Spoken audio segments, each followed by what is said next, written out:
Welcome to back my YouTube channel. So আজকে আরেকটি সমস্যা নিয়ে এসেছি আমি আপনাদের মাঝে। সমস্যা বলতে যে সমস্যাটা আমার হয় বা সবারই হয়, যারা জানে তারা ওইভাবে এটা ঠিক করে তারপরে প্যাটার্নটা তারা মার্কারে এক্সপোর্ট করে থাকেন। তো আজকে আমি আপনাদেরকে ঠিক ওই রকম একটি সমস্যা আমি আপনাদের সাথে শেয়ার করব, যে সমস্যাটা হইলে মার্কারে কিন্তু অনেক প্রবলেম হয়ে যাবে, এবং সেটা যদি কাটিংয়ে চলে যায়, মার্কার ম্যান যদি মার্কা করে সেটা যদি কাটিংয়ে চলে যায়, সেটা কিন্তু অনেক ধরনের একটি বিপদ ডেকে আনতে পারে আপনার আমার জন্য। আজকে আমি আপনাদেরকে দেখাবো যে সমস্যাটা আপনারা কীভাবে সমস্যার সমাধান করবেন এবং সমস্যাটা কী হয়। আমরা যখন একটা প্যাটার্ন তৈরি করার পরে আমরা সুইং অ্যালাউন্স দিই। সুইং অ্যালাউন্স কিন্তু অনেক সময় হাইট হয়ে থাকে, অনেক সময় কিন্তু কোনো পয়েন্টের জন্য এক পয়েন্ট থেকে আটকে যায়, আর এক পয়েন্টে কিন্তু অনেক বেঁকে যায়। অর্থাৎ আমি যদি আপনাদেরকে একটু দেখিয়ে দেই, আমার যে প্যাটার্নটা আপনারা স্ক্রিনের উপর দেখতেছেন, এটাকে কিবোর্ড থেকে কন্ট্রোল জিতে প্রেস করলাম, এরপরে লেফট বাটন ক্লিক করলাম, রাইট বাটন ক্লিক এবং select all, right button click, okay. দেখলেন অনেক চমৎকারভাবে কিন্তু গ্রেডিংটা আমি এখান থেকে নিয়ে আসলাম কিবোর্ডের মাধ্যমে। আপনারা চাইলে এখান থেকে যে গ্রেড অপশন থেকে যে সাইজ ওয়ালে ক্লিক করলেও কিন্তু নিয়ে আসতে পারেন।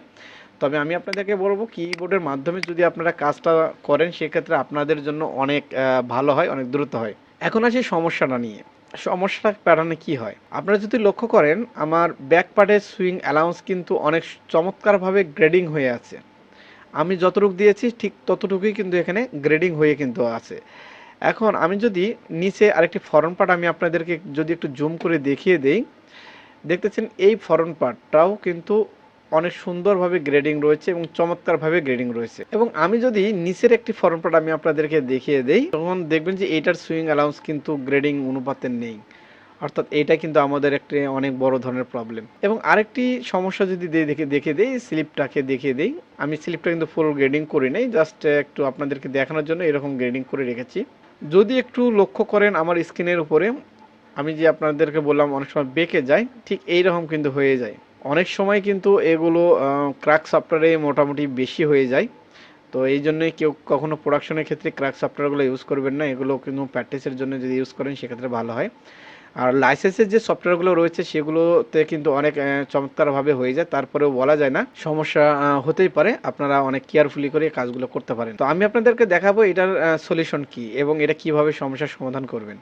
যদি কখনো এরকম করে হয়ে যায়, আপনারা কোনো বুঝতে পারেন নাই, তখন আপনারা করবেন কি, গ্রেডিং চেক করে একটু জুম করে ভালোভাবে এটা প্যাটার্নটা চেক করবেন। চেক করে তারপরে কিন্তু প্যাটার্নে আপনারা এক্সপোর্ট করবেন। তারপরে তারা মার্কা করে তারা প্লটারের মাধ্যমে ইনপুট দিয়ে মার্কাটা তারা সাবমিট করতে পারবে। এটাকে ঠিক করার জন্য এই পয়েন্টটাকে আমরা এখান থেকে ডিলিট করে দেব।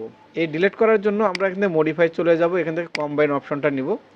নেওয়ার পরে এই লাইনটাকে ঠিক এইভাবে আমরা ধরবো, রাইট বাটন ক্লিক ওকেতে দিয়ে দেব, এবং এইটাতেও ধরবো, রাইট বাটন ক্লিক ওকে।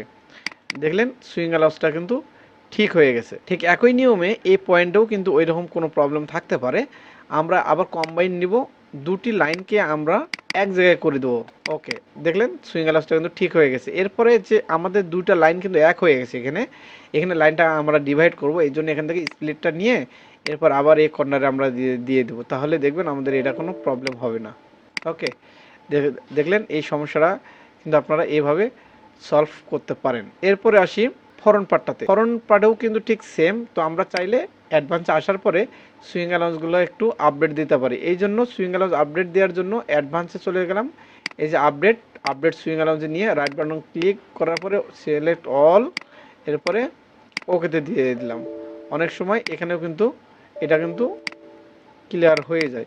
তো যদি না হয় তাহলে আপনারা কি করবেন, আবার এখান থেকে মডিফাইতে আসার পরে এই লাইনটাকে এইভাবে আপনারা ডিলিট করে দিবেন। কম্বাইন করে দিলাম, কম্বাইন করার মাত্রই কিন্তু আমার এখানে পয়েন্টটা কিন্তু ধরে গেছে। ঠিক এইভাবে কিন্তু আপনারা এই কাজগুলো করবেন। এই ছিল আজকের ভিডিও, কিভাবে আপনারা এই সুইং অ্যালাউন্সের সমস্যার সমাধান করবেন সেই প্রসেসটা আমি আপনাদেরকে দেখিয়ে দিলাম। সো ভিডিওটি যদি ভালো লেগে থাকে তাহলে অবশ্যই সাবস্ক্রাইব করবেন এবং পাশে থাকা বেল আইকনটা অবশ্যই অন করে দেবেন। খোদা হাফেজ, ভালো থাকবেন।